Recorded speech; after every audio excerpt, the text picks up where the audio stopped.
자, 그래서 기업 가치 평가의 특징은요, 크게 앞서 말했지만 두 가지 요소라고 했는데요. 이 요소를요, 우리가 변수라고 보시면 될 겁니다. 어떤 변수냐? 첫 번째 변수가 요 캐시 플로우고요.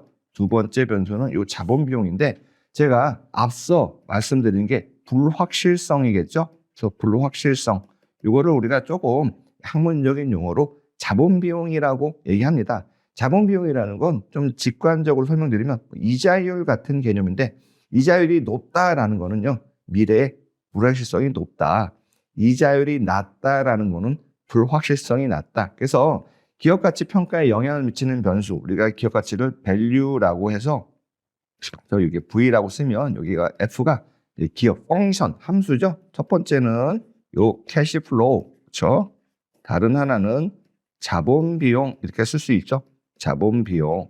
그러면 일반적으로 모든 변수가 동일할 때 요 캐시 플로우가 높으면 높을수록 가치 평가는 높게 평가되고, 자본 비용이 오히려 높으면 높을수록 가치 평가는 낮게 평가되죠. 그래서 서로 이렇게 서로 다른 영향을 주고받습니다. 그래서 자본 비용의 좀 의미들은요, 굉장히 보시면 좀 어렵긴 해요. 그렇지만 어떤 투자를 위해서 누군가한테는 자금을 우리가 빌려야 되잖아요. 이 사람을 자금의 제공자라고 하고, 최소한 이 자금의 제공자한테 우리가 돌려줘야 될, 즉 투자로 인해서 얻게 되는 수익을 이 사람들한테 돌려줘야겠죠. 마치 은행에서 우리가 대출을 받으면 그 대출에 대한 대가로, 그죠?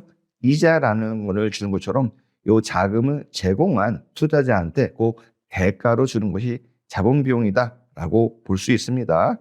그래서 밸류에이션은 또 다음에 미래 중심의 개념이에요. 그래서 제가 말씀드린 것처럼 앞으로 기업이 얼마나 캐시플로우를 많이 창출할 것인가가 밸류에이션의 핵심인 거죠. 즉 과거에 많이 창출한 것보다는요, 즉 미래가 훨씬 더 중요하다. 그래서 과거의 투자 평가 금액이 아닌 미래에 예상한 것에 대한 가치에 기반해서 산출해야 된다라고 볼 수 있습니다.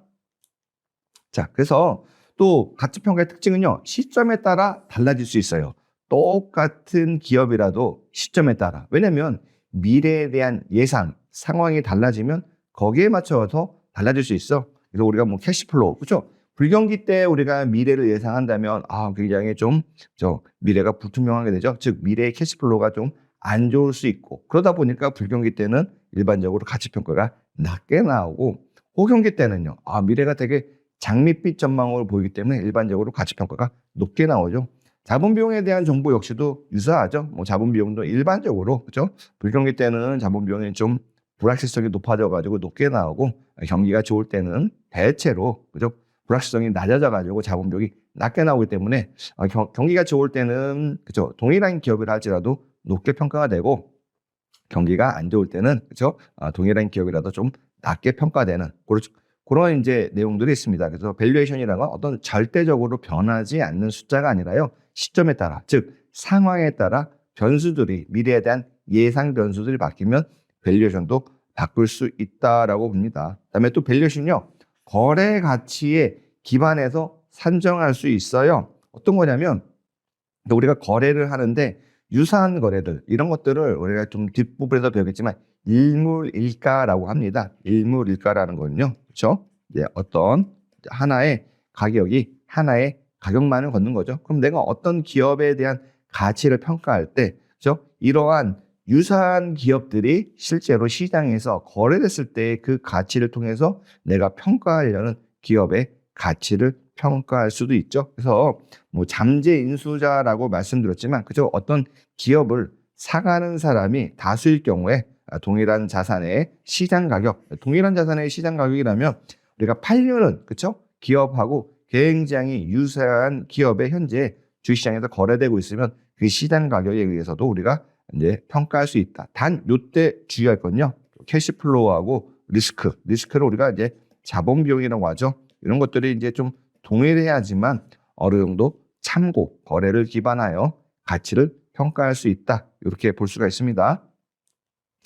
가치평가 절차는요, 크게 5단계로 나눠져요. 첫 번째는요, 평가 목적이 필요하죠. 구조적인 목적이냐, 우리가 이제 M&A 거래상에서의 거래를 위한 목적이냐에 따라서 이제 평가 방식이 결정되고, 그다음에 같이 평가를 하더라도 그 평가의 업무 범위를 확정시키는 거죠. 그래서 무엇을 어떻게 평가할지를 우리가 먼저 결정하고, 이렇게 결정이 되면 그거에 대한 데이터들을 수집해야죠. 거시 경제에 대한 거, 왜냐하면 경제 상황이 어떠느냐, 그다음에 이 기업이 속한 산업이 어떠느냐를 보고요. 그다음에 이 수집한 데이터를 분석하고, 네, 우리가 이제 생각하는 평가 방식 1단계에서 평가 방식을 결정했는데, 이 평가 기법, 평가 방식에 따라서 평가 기법에 따라서 밸류에이션을 수행하고, 그 결과로 종합적인 평가 결론을 도출하는 이러한 순서로 밸류에이션이 진행됩니다.